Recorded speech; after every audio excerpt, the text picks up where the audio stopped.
A gut punch: how the college admissions scandal hurt families with disabled students. When Avranica Solis' son took the SAT, he was granted an hour and a half of extra time for the entire test through a disability accommodation. The mother of an autistic child said she was thankful he got that, not even realizing Thinathay could have asked for more time and having also been denied other accommodations he requested. So when she read the news Tuesday that in some cases had been granted twice that amount of time her son got for disabilities they allegedly fabricated, she was in disbelief. In what authorities are calling Gathia, wealthy families allegedly paid college coaches and admission test insiders to get their children admitted to by faking disabilities in athletic recruitment. 2. Photo gallery by Los Angeles Times. Now, Solis, other parents and advocatessa fear the scandal could jeopardize what is already a stressful and arduous process for students with legitimate needs to get disability accommodations to level the playing field in the college admissions process. The College Board, which administers the and Thea have specific guidelines for what students must admit and what students can receive when requesting accommodations while taking the tests. Forms also vary depending on disability, so a student who has ADHD must admit different documentation compared to those with autism. In many cases, students from public schools already have mandated individualized education plans that specify accommodations they receive daily in their classrooms.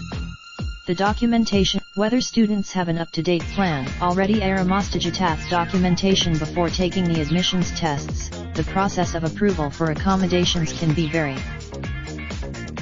The breadth of the accommodations in the schema was. Photo gallery by Business Insider. Nadine Finnegan-Carr and her son, who has autism, started the process in February of his junior year. He didn't have an updated plan on record because he attended a private school. The family had told it wasn't until summer that Finnegan-Carr's son was approved for the accommodations he needed. By then he could only this. Cortland said Finnegan-Carr's experience is shared by many families whose children require special accommodations. This. Horwicka thinks it has become harder for families to be approved for accommodations due to fears that some are seeking extra time they don't need.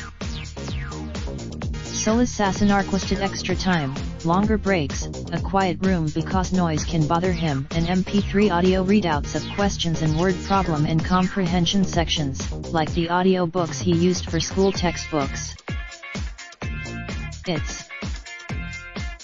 She and others also say they know that some students don't even bother with requesting accommodations at times because they fear the process will be too stressful and they won't get what is needed either.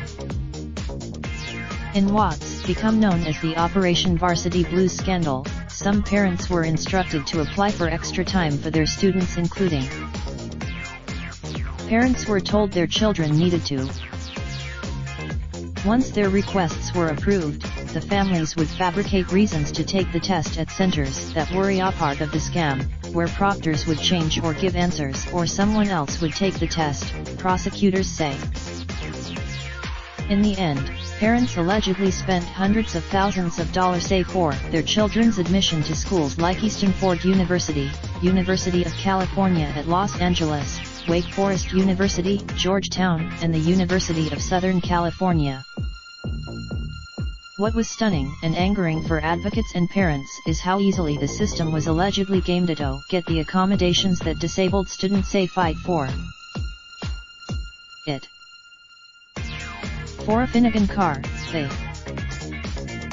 she also said the money they spent allegedly to rig the system could have been given to families with children who legitimately need accommodations but can't afford to pay for testing on their own. Now, these families and advocates fear a crackdown from both testing companies and schools in granting accommodations. When reached for comment, College Board and ACT didn't respond directly to whether the process of disability accommodations would change. They. Horwick explained that the last education plans created for students in high school, often the ones used for accommodations and admissions tests, are commonly used for getting accommodations in college, too, where the processes vary greatly depending on school. If high schools take a narrow view of what a student may need for their admissions test, due to fear that testing companies will think they're being too lenient, those final plans can make it harder for students to get access to accommodations in a higher education, Horwick said. I am reasonable. Follow USA Today's Ryan Miller on Twitter. This article originally appeared on USA Today. Raindrop, drop top, smoking, no cooking the hot pot. Fucking on your bitch, yeah, that. Looking